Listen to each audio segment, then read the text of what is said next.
The Alternative Dig Talk. Real issues, real talk. Hey Teddy, have you noticed how little attention science and health issues get in the media? Totally, Edgar, yet science information is very important. Yeah, for sure. That's why the Health Journalists Network is here. How can they help? They are a group of journalists dedicated to advancing public understanding of healthcare issues through impactful reporting on health and science. Oh, really? Yes, they meet up every month with scientists and researchers, policymakers, and activists at the science media cafes. They then relay what they discuss to the public. Does that benefit us? Oh yes, very much so. This helps with health and science literacy for a healthy Ugandan society. Okay. I love getting informed about science and health issues. Health information makes all the difference between life and death. I'll look them up and engage them. That's great. They are based all over the country. Oh, okay. That's interesting, and they should be making real impact. They are empowering health communities through journalism. Journalists can save lives just like doctors.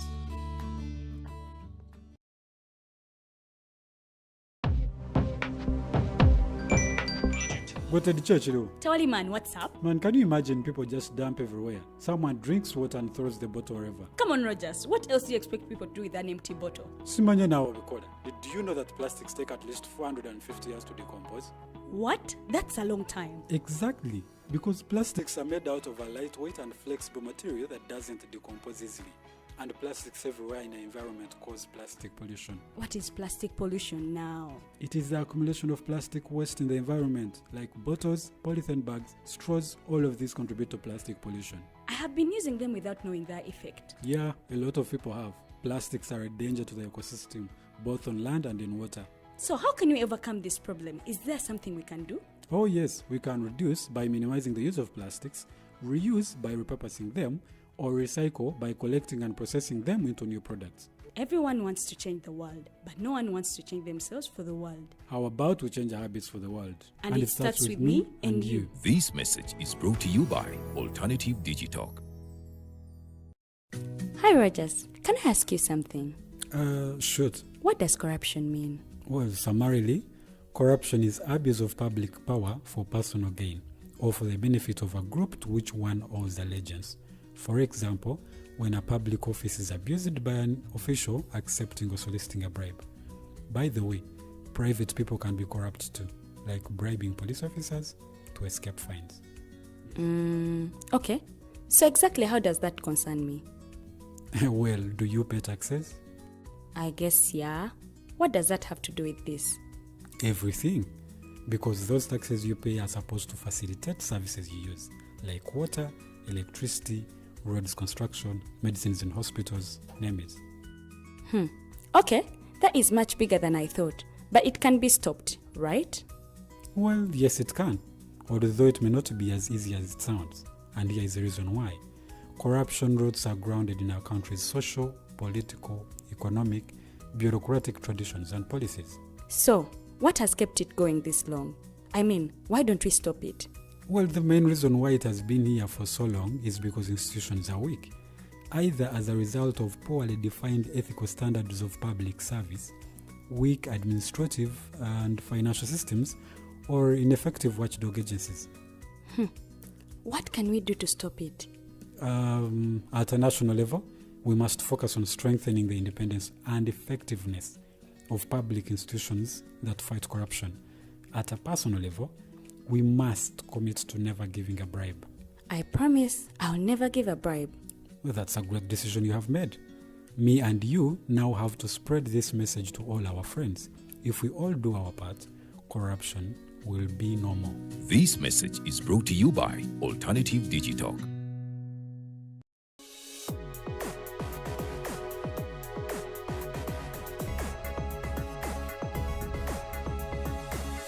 The Alternative Dig Talk.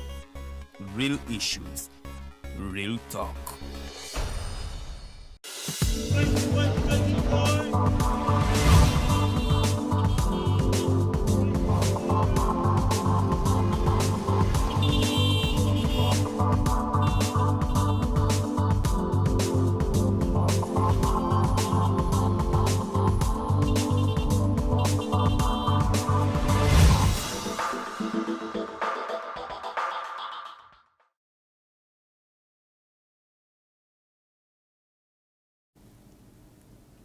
It is the mighty drive to Berawo, buli lunaku essaawa zibeera 2 ez'okumakya paka ssaawa. Every Tuesday have in studios Commissioner Fred Bamwine tubatwogera nsonga zitukwatako nze naawe, issues of Uganda, era nga twagala tulaba nti tutema empenda butya bwe tuyinza okuba nga ffenna tulivinga mu Uganda nga tugyenyumirizaamu. Era olunaku lwaleero tugenda kuba nga tuteeka essira okusingako ate ku nnaku endala. Leero tugenda kubanga tuwogera ku rule of law era nga twebuuza, has the NRM government observed the rule of law in Uganda oba kibulamu? Bwe tuwogera ku rule of law abamu tukirabanga, it's like an abstract legal theory, naye ate njagala okukikutegeeza nti it is that thing that feels like, are you being protected or silenced? Muli protected or persecuted?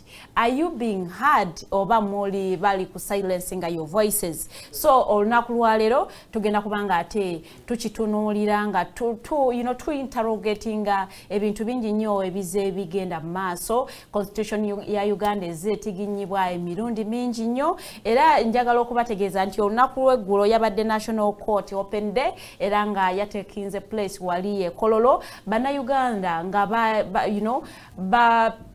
bawogerezeganya ne states ezimu oba institutions ezimu eza government, era ng'ensonga eza standing out zez'okuba nti ate emisango girwawo okuwulira nti ate in some cases ate abalamuzi bennyini oba abo abaali badde nga ate upholding the law bajja mu crucial evidence ereetera ate emisango gino okuba nga ate girwawo nnyo mu court. You move ng'ogobawo omusango gwe gumu for over 15 years olw'ensonga nti some crucial evidence yagibwamu mu fayilo yo. Era njagala okuba nga tenyaniriza commissioner atulamuseeko awo n'atubuulire the relevance of the National Court Open Day ku rule of law wanene waffe Uganda, not at a national level. Neanza mukwano gwange modeta wa show eno, njagala kutwala mukisa guno kulamusa kubatulaba natuliza mwena abali ku TikTok, kubebaza emirimu gimusobodde kukola etambuza Uganda egenda mu maaso. Njagala kubakubiriza nti wadde tuli mu campaign tunaatera kuziwunzika omwezi gumu kati proper, but fenga bali mu field tubalina kunga 18 mujamu enaku enkulu really obudde butukyaliyo ate bwolaba distance esigadde kuduka si byangu. Naye mbakubiriza mwena abeesimbyewo abawagina bawagizi bumuwagira nga tonna bagenda mu ebyo laba nti amaka go galina emmere ey'okulya n'okufisako n'otunda, kubanga nga 15 liwedde omwana tojja kumugamba nti tolina kyakulya kubanga twali mu campaign. Omwana yayagala emmere oba school fees ayingiremu kati sente zaggwera mu omwana yebyo tobimubuulira wadde campaigns we ziri life must ate enkuba ino yatandise okutonya nti basige emmere. Ate naddala mu masekati wano tulina omukisa gwa njawulo nti osobola kulima emmere nyangungu. Emmere nyangungu yeriwa nakati dodo omanyi nti watermelon ekolemu wikisinya. Watermelon wikisinya mwezi otandika kukwata sente. Si mwezi gumu n'ekitundu watermelon gumu n'ekitundu kale kati gube gumu n'ekitundu siganye ne bugiba ebiri kitegeeza gwosimba lwaleero by end of January oba otandise okunoga sente. Obuzibu obuli mu kulima is the price fluctuations. Oyinza okubala ka watermelon n'oteekawo ennimiro nene nnyo ogenda okutuuka nga prices zasse oba abalimye mwabadde bayitirivu. Sina mutawaana ku price okukka kati oyo alina kyatunda ku price entono afaanagana natalina kyatunda. Tebafaanagana. Ate nze biri kyobula nze njogera gyowa ogamba gwesooka obeere nekyotunda nange bbeeyi yakise businga ebadde waggulu wantu batutunda muki tewali. Ate nze mbagamba nti tonna kulowoza kubirala emmere osooka olime emmere kubanga emmere yo niwe price niweba nga eri wansi osigala ng'olya. But basically ekizibu kitulina mu Uganda mu Lunyankole bakiyita plenty. plant kiri mu kigamba kya Lunyankole nga kiwulise ng'ekyo Luzungu obungi bw'ebintu yes Luzungu kati ate Omunyankole lwaki oyagadde omusosowaza lunaku ku makya kuno kubanga nze bwe nali ntandika kulunda ente ez'omu kiyumba I have cows here in Kyanja ku 10 decimals zengana rumu yene emirundi ebiri. By COVID time I had 65 cows. Ngo naye okukola ekyo nali ngenze ku Kenya. Kenya yujora beyo Nairobi mu town. Buli family ina mu ente mu bbiri mu town ya Nairobi. So nali mbuuza how they do it. Kubanga Kenya jukire engeri ng'eddungu tubalina nkuba. It's arid area. Omusajja namubuuza nti emmere mugifuna mutanga nti ebitundu 90 tubijja mu Uganda. Eby'emmere gye bali gy'ebisolo y'ente zaabwe kasooli soya wheat ebyo byonna biva mu Uganda sunflower kati nimuganda naye nange ngenda kulunda mu kibuga naye nakyo nakikola nti nambuuza nti kuva Nairobi Maraba okutuuka Kampala ndaba omuddo ku mabbali g'enguudo ani nannyini gwo teguliko nnyini gwo ne bw'oba ng'oze wano kukola woyise wonna wadde omuddo mu mabbali g'enguudo ani nannyini gwo teguliko nnyini gwo gavumenti eteekamu ssente neegusaawo nebuvundira awo naye nebasasula era nze bwe nava Nairobi najja ningula mashini wendaba omuddo wonna nsala ate ninjiga nekyala nti ente y'amata teetaaga muddo mukalu muddo mubisi kubanga omuddo mubisi ebitundu 60 gabeera mazzi ate ento gibuuza mata so giteera omuddo mukalu giteera mazzi ebbali enywa geeyagala eri kyeyagala so nze bwenfuna omukisa kujanga ku TV ng'eno ani mu Uganda lyatasobola kulunda ente emu nanti tebasomeseddwa tebalina knowledge gy'oyina ayatandika Buganda baali bamuyita Kintu Kintu is the first yali ayina ente eki kati buli muntu yenna ndaba nkukubiriza lunda ente eki kubanga ente emu ng'eyange ginyina giyita Shira esembayo erina liters 25 kati kambuuze commissioner nze akedde ne mpangisa ku mizigo ewa mama nakyo ente njirundirewa owopangisaawo nze kubuulira kubanga nze binjogera mbikola natandika nga ndikamuokya wano nolondirawo ente egi ku muzigo PC kati empa liters 45 ng'ezadde ente egi mwaka kyoko nga tonazaalibwa ekikulu bakiyita mindset.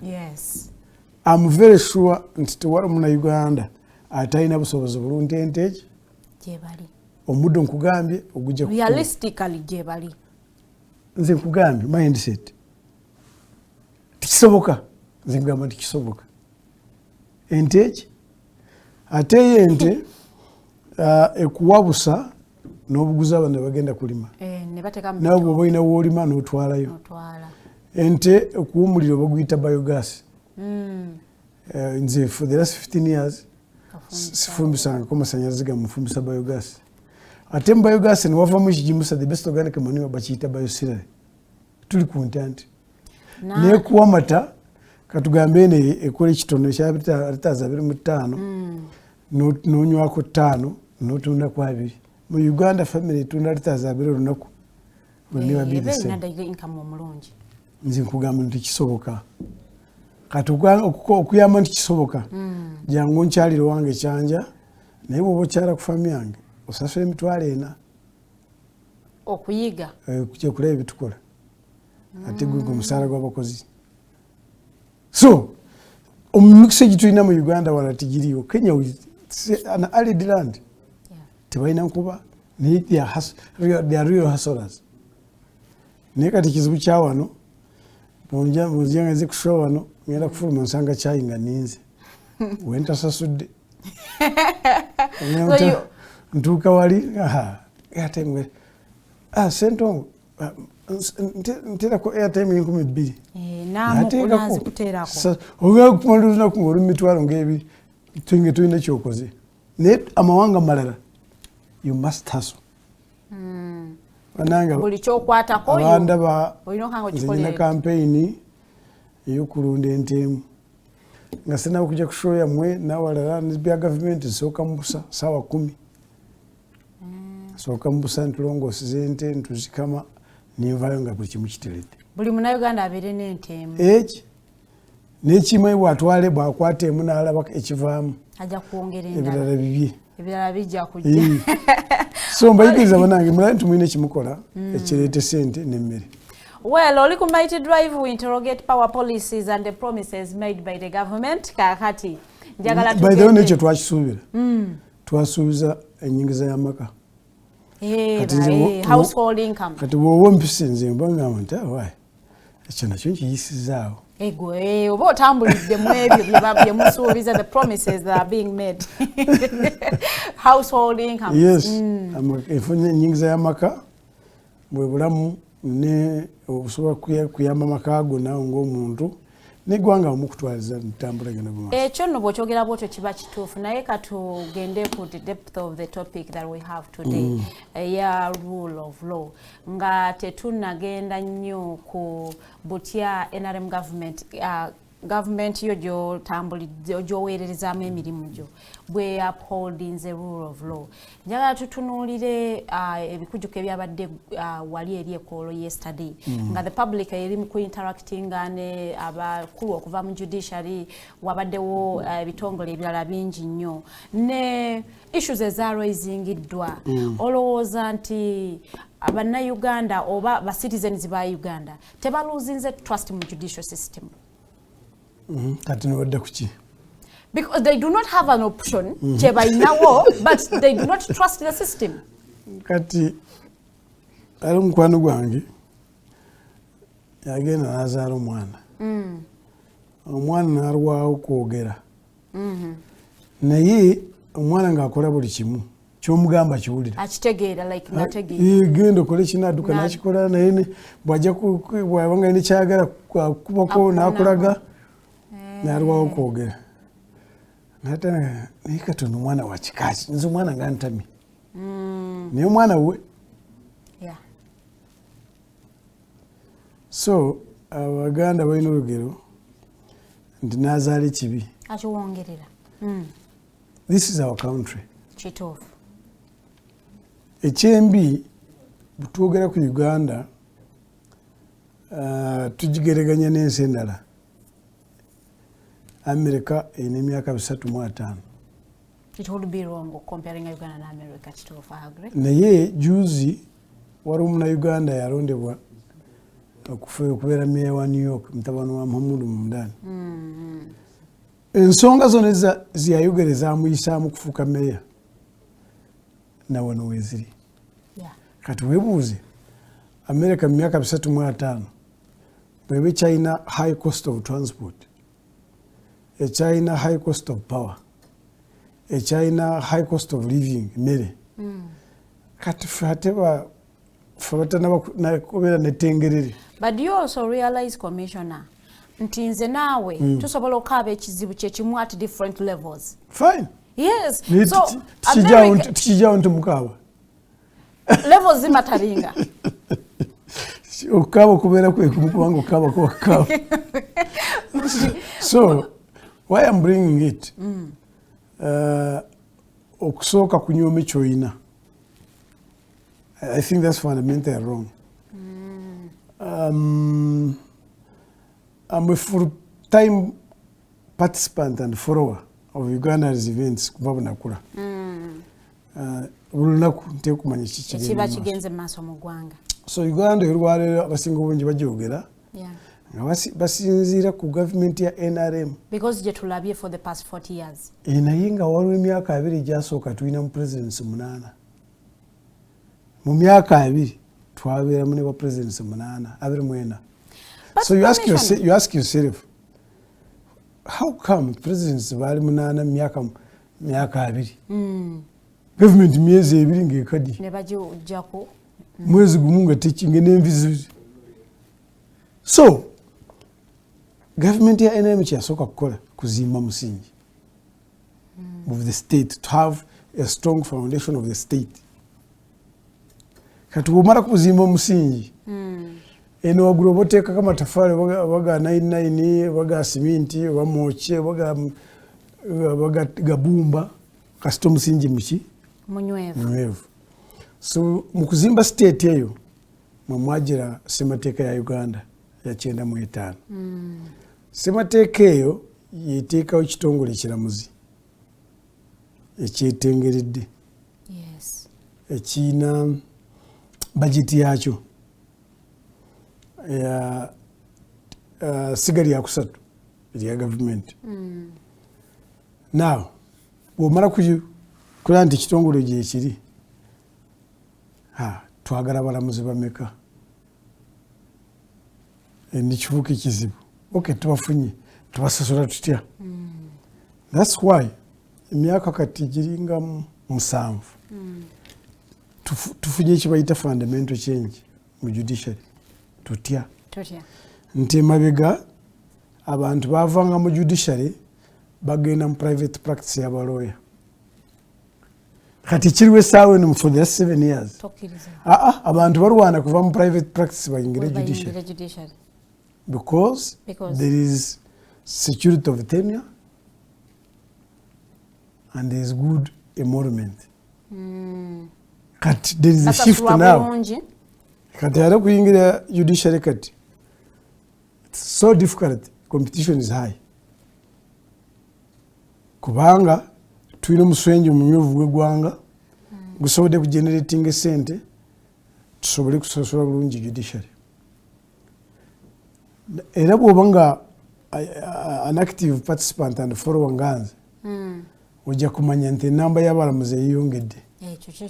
Kyova olaba disitulikiti yange y'Ebuyikwe twabeeranga Mukono.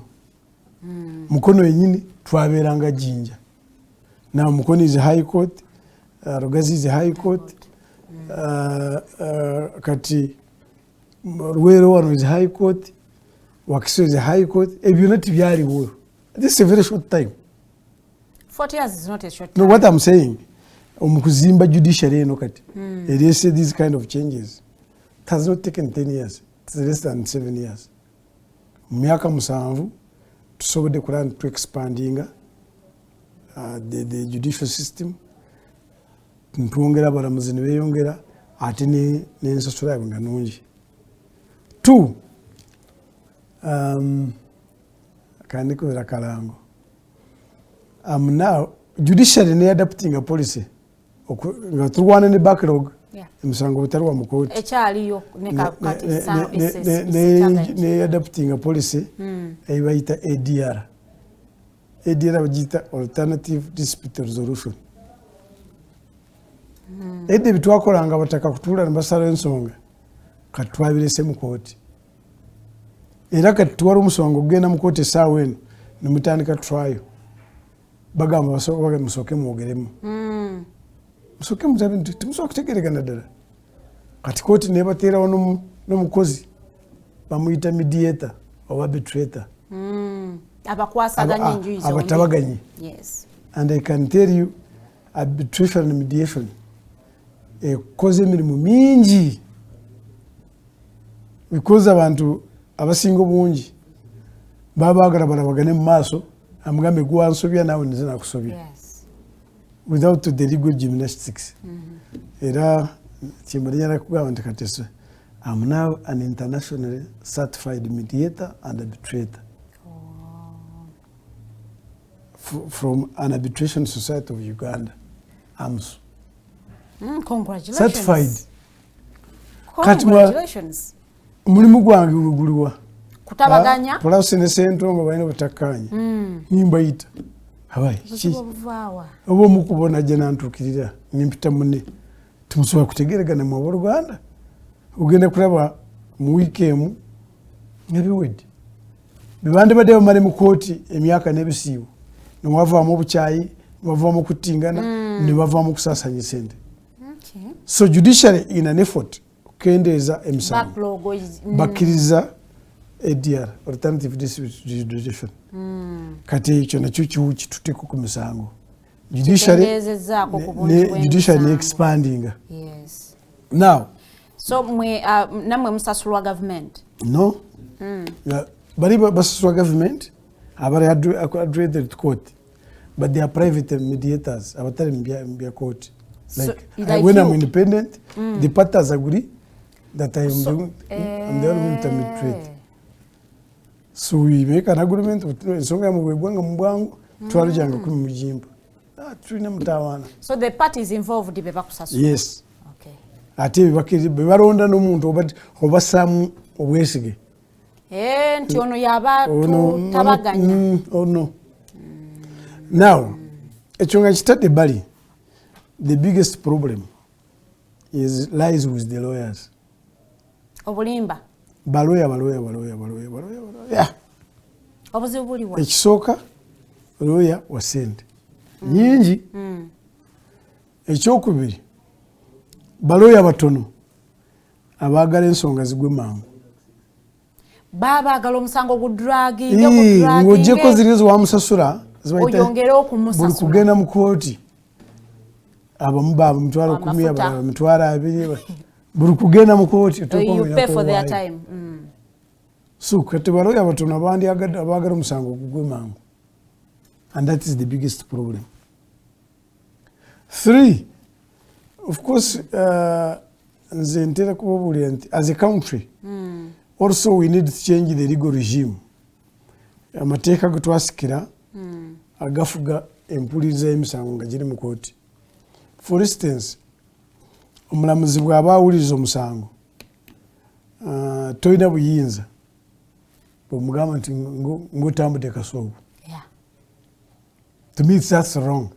Tokweshoninga omusango nga togwanguya kubanga abakozi ba gavumenti abalala ensonga bwawagitambuza bubi, they can even suspend you and interdict you. So there's that independence which is not properly regulated. Twandibadde tuteekamu nti omulamuzi buli mwaka buli mwezi asande kuba ng'awulira emisango bwegiti n'agimaliza. N'ekimbi in that Judicature Act tikirimu. Ekyokubiri, questioning ensala ye. You cannot afford it kubanga yasaze bubi. The only thing you can do is to appeal, and appealing is money. Nze ndowooza nti naye n'omulamuzi yandibadde atwala responsibility nti bw'asala obubi ekitunu ekibalaba nti kyali kibi nti yayikubira should be responsible and punished. Kati ebyo tebiriyo. So there are a lot of things to unlock. Kubanga ekyembi ekitongole kiramuzi amateeka gekitambuza gonna twagasikira kuva mu bazungu bukolokolo ntugaleeta. Now that one is that one sets a very big risk. Kinkugambye Britain yali efuga amawanga gonna, America yali efuga n'America. Sinaba ku researching how many years has Britain existed. Ate bo tebalina na constitution mpandiike. By belief or a Briton must behave like this. They have beliefs instilled in them. Yes. They don't have a written constitution. They don't have. Now, kati nze nfuna kizibu okulaba nti amateeka ge tukozesera waleero wano ge bakozese London. Ensi ewangadde kumpi akawumbi k'emyaka negenda kutambulira amateeka ge gamu n'emyaka 6.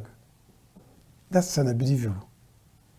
Nze ngamba we should have our own laws based on our own practices and systems and traditions. Naye okutwala kuleeta amateeka bukolokolo n'ogaleeta wano. I have always complained about police form.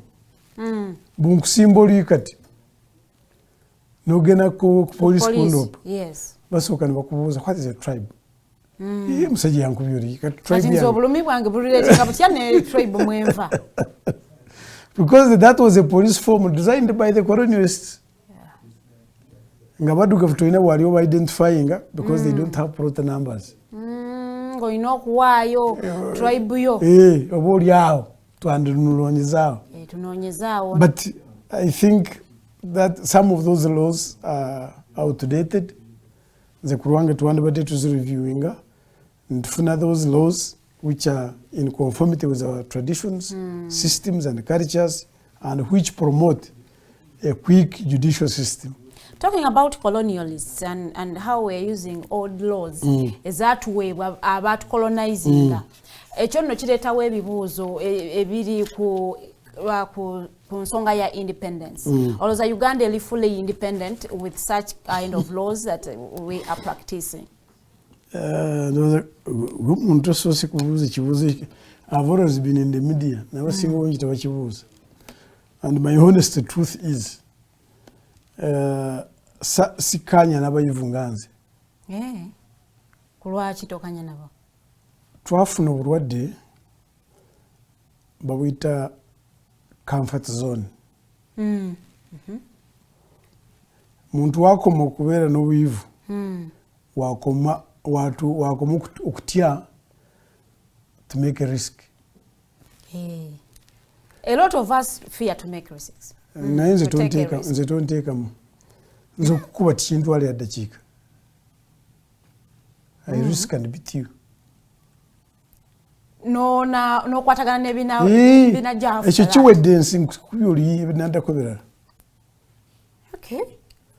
Now, abayivu ensobi gye bakukola kwe kugamba nti independence ya Uganda twagifuna 62 n'ekomaawo. This was supposed to be a leap into a better Uganda. 62 twatuteeka okugikozesa to get what we call total independence. Yes.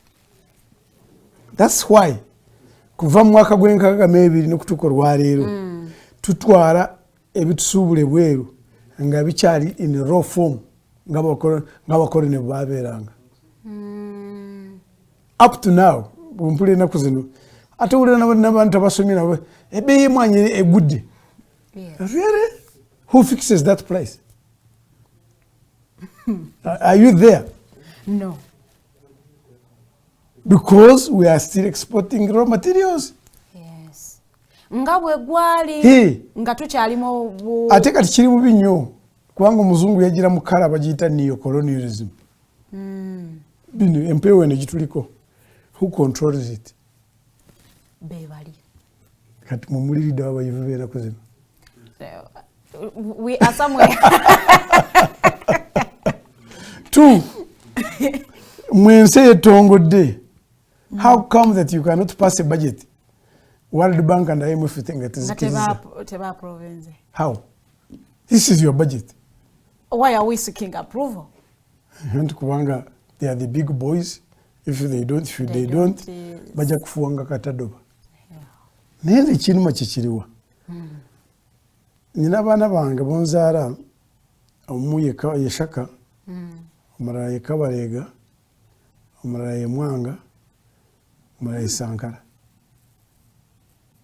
What informed the names of? Ekyandeetera amannya ago abasajja abo baali si bayivu at all, not even nursery. Yeah, yes. Naye baali bagunjufu. Omusajja nga Kabalega yagambirawo nti omuzungu muntu mukyamu. Namulwanyisa emyaka 24 ng'akozesa amafumu bakozesa muntu. Kutuusa Abannayuganda baamulya mu lukwe. Mwanga ne bimugenda namugongo nze sigendangayo. Mwanga yayita Abaganda n'abagamba bannange wala bantu abeeru balumbye wali ekitebi awo. Mutundwe. Tumugendayo abasajja abo baze kutwala obuyinza bwange bw'okusinza because he was the chief priest. Baze kutwala obuyinza bwange bw'okulamula, he was the chief judge. Baze kutwala ebibugaga bwange n'ettaka. That's why the Kabaka is called Sabataka. Tumubeereraanya. Kati abantu ne batandika ekiro kweyibirira mpola nga bagendayo. Afuna information. ntwala wabeekolobesa nababeera n'abantu abo atuuza lukiiko nesalawo nti abantu battibwe. Ate jjukira mu Buganda balina ekigambo nti kabaka kyayogera tikikola ki tekiddibwamu. Kati bunsinkana Omuganda ng'agenda na mugongo ennaku zino oba otegeeza ki? I think people don't know history. No. There is a lot of things. Kabaka kyayogera tikiddibwamu. Namugongo. These were rebels. No mateeka gamisemateeka ya Uganda ekiina. If you get a rebel, ayagala kujjawo government. Mujewo. Nga tanajjawo government. Is even prosecuted. You can even prosecute nomusingisa omusango for death. Kati lukiiko bwe yayisa judgment ndibona battibwe. Tibattibwe. Lukiiko ya Buganda. Yes. Kati gwe Muganda weogenda na mugongo otegeeza ki? Oba ojemedde kabaka ndowooza naye Abannayuganda era nze ndi history yabagambibwa ku nze ndi omu kwabo abategenda na mugongo sigendangayo. Osoma ddini ki?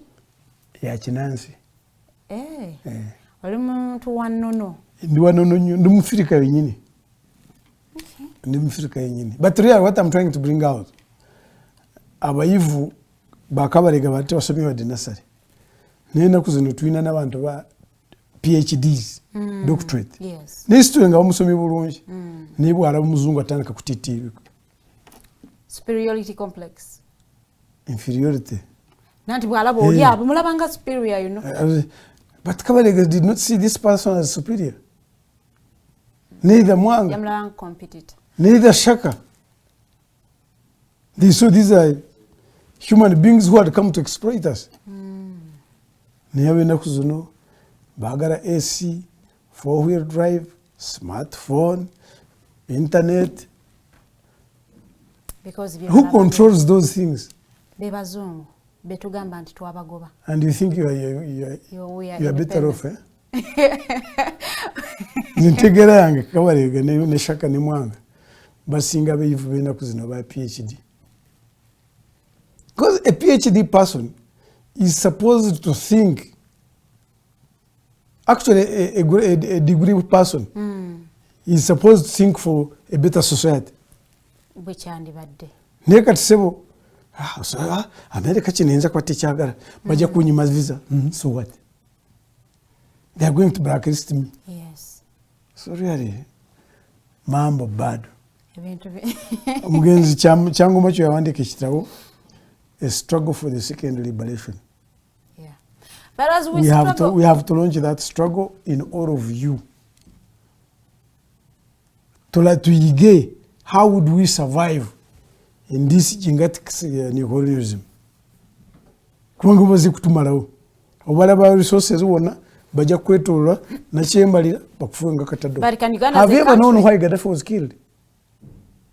You think it was because he was a dictator? Because he was rebellious to no, once he started talking of a single African currency, once he started talking of an institute of technology for Africa, once he started talking of United Africa, he could not survive. Appreciating abe batagala. Anti bana munabeera independent banabeerawo batya.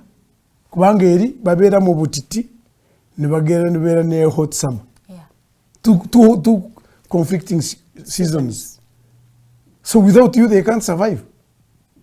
Emmere gibalya eri mu fridge evudde wano. Mu butiti. Ate basobola lima mu summer. Tibasobola.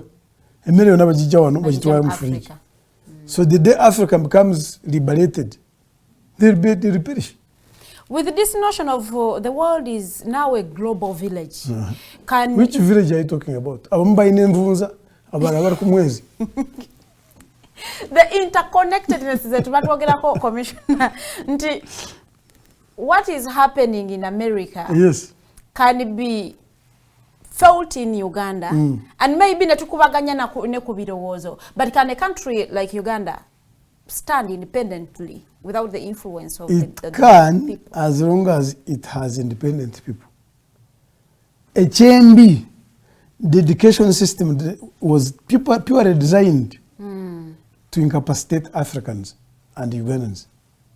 Chovora wawukoma kusoma, wawukoma kutya, embeera y'obuntu ananti oba otegedde power dynamics bino ebimbadde njogera wano oli ajja niba commissioner mulamba akwata mu busa bw'ente nifuka ensonga awo omusajja mwana ne musiru oba olete ne diguri n'okwata enkumbi n'ogenda n'olima tasobola kufuna bakozi naye obasasula ki that is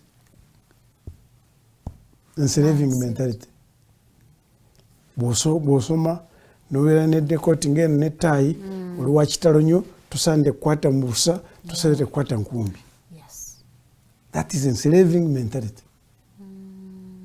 and I'm trying to say can you wake up, you educated and be liberated so kutunula buli byobufuzi ennaku zino you listen to presidential candidate and the manifesto empty abazungu muje mutuyambe tuyina ekizibu is it wrong for a presidential candidate to say nti yetaaga obuyambi okuva ebweru okuyambako bajjako dictator as far as I'm concerned oyo abeera negative as far as I'm concerned nobumanga siina wakwaka sikamuwa that's a vote of no confidence in yourself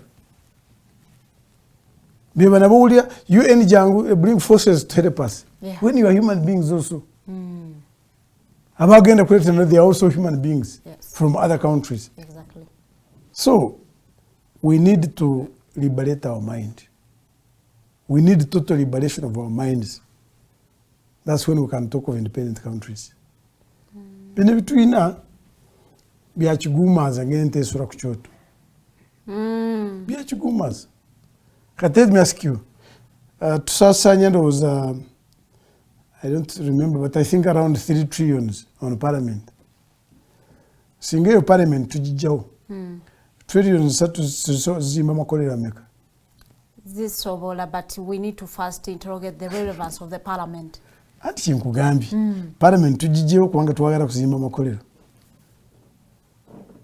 for the next 5 years tujja kuba na parliament to taking a stock how many factories would have been built as employing our Uganda. Doesn't that come with implications also? And you implications. Kubanga in the next parliament in each change you're about. Chetulowooza. Tokitunulira gwe. Bwe tumanyi parliament eyina ekyenjawulo kyereeta mu power dynamics ne nze nyina essuubi bukale katagiria kale lirika abasumba. I have hope that at one time Africans will be liberated, including you. Because you are all enslaved. Colonial mentality. Without parliament, life can't. How? Because I remember during NRC, twaronda ababaka baffe ku masaza by raining. I never had any single petition into Babia Karu. Kusaza. So why did we change that? That method is outdated. It is archaic. That time we were voting people based on broad-basedness, all inclusive, non-sectarian, and individual merit. Those were the 4 pillars. Abazungu nibajja ntandi bino byabategeevu bino tugende mu kalulu mubbingane mugende mu kooti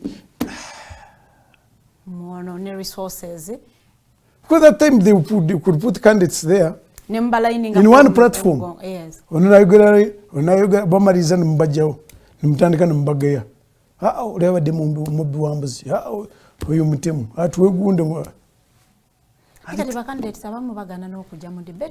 There is a platform that has been. That's what I'm telling you, because now we are in total colonialism. It's no longer even neo-colonialism. It is tuzeyo.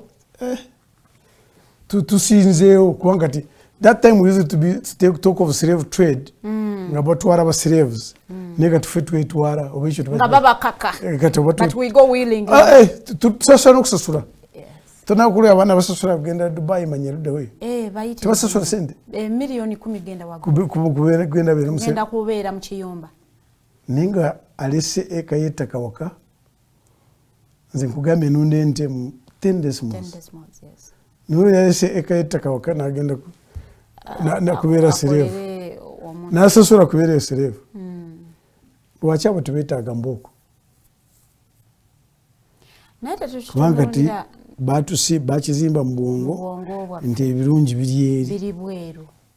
You know, I'm a marketer by profession. And in marketing we say people don't consume a product, they consume a brand. So kyazimbibwa mu bwongo bwaffe nti omweru it is a superior brand. Yeah. That is why osanga nti ekintu nga kivuye bweru nekiba kya poor quality people bakyeyunira.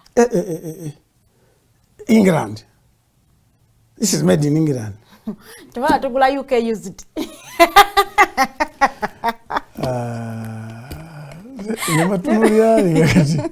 So nze byange nze ngatta bibiri nze obuyivu bunyina mbugattamu ebyaffe byekinansi ninkola combination eyange oba oli awo munangoberera. So me I believe this country once it is liberated ideologically we have a lot we can do.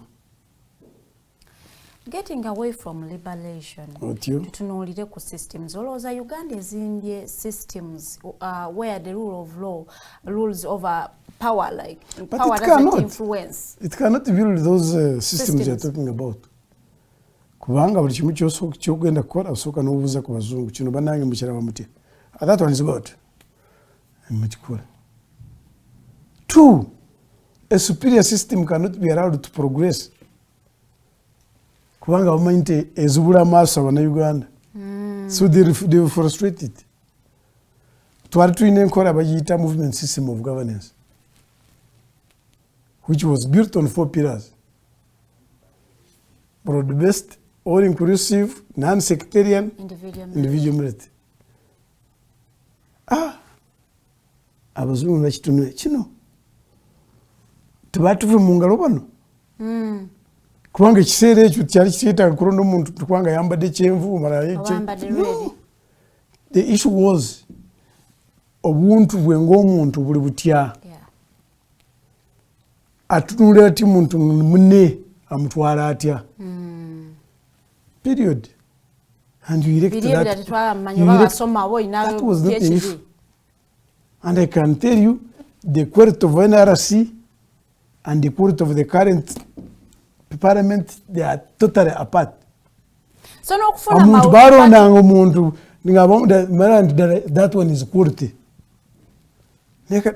In this 21st century, omuntu akyaga atwara briefcase y'empapula nti bagigeregeranye ne senior 6. Equivalent. Naye baagala urupapula lumu senior 6 onatwara briefcase nnyo. Certificate ya maji yali ayiga amaje Tanzania yagendako etakinga atendekebwa amaje kale nozigatagata jero rashande nafuna certificate ya senior 6. Nze bumba tunulira ngakati bano. But I have a lot of hope. Not even in my lifetime, but at one time there will be liberation of the mind, and then that's when we talk of systems. How tugenda kola tuyo realizing that hope? Goroza program jompadde ogiyita ntoneno katika nkubuuze. Because nze abaana bange bona balina manya g'ekiragufu. Tetwali muntu alina erinnya ly'ekizungu. Teriyo manya gano ag'eddiini. Jeremiah. Eddiini kitegeeza ki? Okukkiriza. Nzikiriza. Jeremiah gwamulabako. Namusoma mu Bayibuli. Omanyi nti abantu abaleeta Bayibuli si bazungu. Yes. Omanyi nti kati church ezaafuuka discotheques. Ewaabwe. Ojula mbule London olabe. Bameka bagenda mu kanisa. Mukiba nga kituufu. Nti byali birungi bikutwala mu ggulu. How come nti bo baabivaako? naye mumukyalo yesibiddeeyo jaramaya amanya Eh. nze wange muyita Kabalega Bamwine. Kati si muntu It's a taliiwo. good step to liberation. Yes. Wali. Liberation of the mind. Naye olibo mwana bw'otamuyita John oyo mukafiri. Kweli? Ekyo no kiraga nti nno n'abakulembeze baffe tebali liberated mind wise because twalabye abakulembeze b'eddiini ng'abakyaddeko ewa mu state house that means bagenze kusabirako omukulembeze. Let me tell you. Challenge gituyina kusomoza okutuyina. Kulinga okw'olulimi. Olulimi lulebeera mu makati ga mmanyu. Buluwaba Weruma. amanyu Galukwata. So, as a leader, you are surviving in these enslaved mind people. You cannot run away and leave them. But if you are a leader, you must reduce your speed and move with them. With them, yes. Era kati ebinjogera Katonda oba omulalu yavuddewa. Ate balowooza abampita omulalu be balalu. Abatakkiriziganya nebyo be balalu abasinga ebo tebakimanyi. So, as the president of a country called Uganda, Banana Republic, alina obuvunaanyizibwa kutambula speed ntono asobole kutambula ne buli omu. If you had been sincere, President Museveni, kati myaka gino 7, every speech he makes, either local or international, he talks about socio-economic transformation and household income. Yes. Tasobola kwogera ne group yonna nga tabyogeddeeko. Tabyogeddeeko. Now, if people were economically empowered, if our society was transformed socially and economically, ebino ebinjogera liberation of the mind ebewedde. Oba osobola kweriisa, oba osobola kwebeesaawo. Naye bw'oba bino nga tobiina, osigala ng'osabiriza. That actually makes us as a country okubanga tetuli independent olw'ensonga nti budget yaffe yokka tetuwanirira. Tujja kwetaaga omuzungu atufandire. Kinkugambye. So we must use this environment we have to continue liberation. Nti ekingambe nti kireeta abali ba Uganda ekintawanya nabo kwe kulowooza nti twatuuka. Twafuna independence, twamala. For instance, waliwo ensi nyingi mu Africa ezaafuna independence by 62. Tezaafunako olutalo nga Uganda. N'eno olwaleero zo zaatandika n'ebibiina by'obufuzi mara tupate democracy. Yes. N'eddembe ly'obuntu. They have never had any war. Naye mu nkulakulana tebatusinze. Why? And for us, we have gone through wars. That's why it means the foundation is faulty. Kasita bali bakulimba nti democracy is equal to multipartyism and democracy is equal to development oba owedde. So contesting ekyokuba n'ebibiina by'obufuzi ebingi bituyambye ki? Ebibiina by'obufuzi bingi ebituyambye kweyawulamu. Mweyawula mu madiini, mweyawula mu mawanga, mweyawula mu twasomera eno. Really, what separates NRM, UPC, DP? Osome manifesto zaabyo. Zifaanagana? Oli agenda n'ajjawo kala gundi eyakungu n'agijjako. N'ateekako ekimu. But who is talking about the strategic security? Who is talking about socio-economic transformation, transforming society? Who is talking about household income? Ani ebyogerako ebyo? Bonna babyogerako because bagenda balimba copying and pasting and people. But ideologically, who is aware nti China bwebanga egenda million z'abantu 2 billion z'abantu, it can decide to come and say we are going to spy Africa. How can you have this vast good land when for them they don't have? Yes. Do you think they can't come? They can. How prepared are you? So as security president yatukakasa we are really secure, we are a secure country and no, but as a region, that's as a country. But as a region, as a continent, we're not strategic. Yeah, we are not. We need to have strategic security. That if there is any foreign domination, we can stand up. Which according to anthropology, into muntu yasoka yatandikira mu Africa. Nasasa n'ensi yonna. Now, how come tubana bavona bagende mbitunde ne current zichuka? They have been able to develop. That's an issue to debate about. Yeah. We must think seriously. Are they having different brains? Are they superhuman? No. How come? Nto mwana agenda nava mu ggwanga, let me use the countries which are Nigeria. Okocha. N'agenda mu nsi z'abazungu and becomes the biggest footballer when the whites are there. Talent, ina talent. See talent. It's what? It shows you nto bwongo bubaina tubusinga bwaffe. Why are we not using obwaffe okwe developing? Kati bali bakugamba nto muzungu ali superior. Katabora anu bagende bwero basaba mpira bafuka b'amanyi abadugavu. Bakyewagula. They are liberated. Nti wadde ndi mudugavu nja kugenda mu kisaawe kino mbatogomye. Yes. Basomwera to nabarala. The majority of Africans, muzungu muntu w'amaanyi kitaro. So we can do our own things which are peculiar in nature. Kubanga olwo kyebasooka kukola was to kill the African technology. By the time they came here, abadugavu bali baweesa majambia, bali baweesa mafumu, bali bakola omuliro. Yes. But they came and said, that is out to date, that's a kick. Kati bayigirize eva mu makolero. Ekolero ly'otayina. Kubanga luli muntu yakolanga omuliro n'afumba emmere n'akola ki? Nejja. Naye kati sebo osooka kunoonya ekibiriiti wamulwana bwekitabayo odduuka. Yeah, true. You know? So I'm talking about liberation of the mind. Once we are not ideologically liberated, we shall be marking time. Ojja kufuna bamwine musajja muyivu oluzungu aluyisa mu nnyindo naye nga tasobola kwebeesawo nga tebamusasudde musaala. I normally see university lecturers going on strike nti babasasudde. But that is good. Really? Yes, because they worked for it. A professor of economics ari mu strike. It's ironic.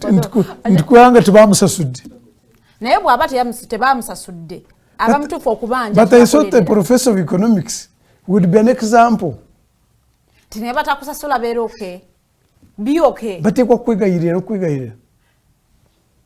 now you are enslaved that without being paid you can't survive, and you're a professor of economics. Really? And me, I'm telling you, whether with the government or not, I'm able to survive because my mind is liberated. If there's something I cannot afford economically, I remove in my means. Nero sanga arwado mutwe ntukubanga inembaga manye baga ya milioni 10 aina ko milioni 5 na arwara no kurwara. Why are you budgeting for 100 million ngatozina? Naye okatiriza nnyo abantu okudda kulima n'okulunda. Anything that you can do economically. Nga tetese munyomanyi ne bwotunulira budget yaffe gira nnyo te supporting kulima na bulimi. I don't know where you come from traditionally, but I want to use my example. Use your region. My father, he died at 97 years. He was not even a P1 graduate. Yatusomesa abaana 10 nitutuukawo twakoma mu bulimi. Bino ebya formal education ng'asasula school fees. N'atumalayo n'atandika n'asigala nga earnings ng'afuna sente kubanga yayiteekateeka ng'alina olusuku lwe alina ente ze alina embuzi ze lumonde mawogo enkoko. So every day he's earning, but every day he's not spending. Ku mwezi aspendinga ku munyo sabuni, and that time there was paraffin n'amafuta byokka. Tasasula rent, tagula mmere naye buli lunaku ayingiza. The man earns like 30,000 a day times a month, but in a month he can spend 10,000 on him. Kati bw'oba oli serious oyo naawe ani muyufu? Oyo musajja saawa 12 ng'akyenda mu mukaaga, saawa 12 ku makya ng'omusange bwera tudaawo ku kifugi atunuulira abaana bakama oba agenda ku kiyumba ky'embuzi n'azitunulira nga bwezifaanana. Ate 96 naye ennaku zino azukka saawa 4 nga ayagala breakfast. Wangi, how much has he earned? Tanayingiza naye already spendings. Our education is totally upside down. Total upside down. Education. Of course, we have now reformed. We have transformed the curriculum from primary, but we have not tackled the university. Now, at least from primary to come senior 4, omwana wavira musomera ateekwa nga alina project yasobola kukola. Enamuleetera ekyokukola. Nga ne bw'aba akomye ku senior 4. Ne primary aba alina ekyasobola kukola kinamubeesaawo. Senior 1 n'omala senior 6. Omwana bw'amala ku senior 6 nga tagenze mu university afaanagana n'ataasoma. Omwana ng'asoma arts n'amala senior 6 nga tayeyongeddeyo, omubuuza what can you do? Abasinga any job nteeka obuuza can you fly a plane? No. Because we are really so it is skills that help people to survive. The other education of degree and others are for thinking policies that you bring to skills, and those should be few. Not everyone should go and get a degree. No. So if you have all thinkers without skills, what kind of a country is that? Yes. What kind of a country? This developed country, watch the mukop.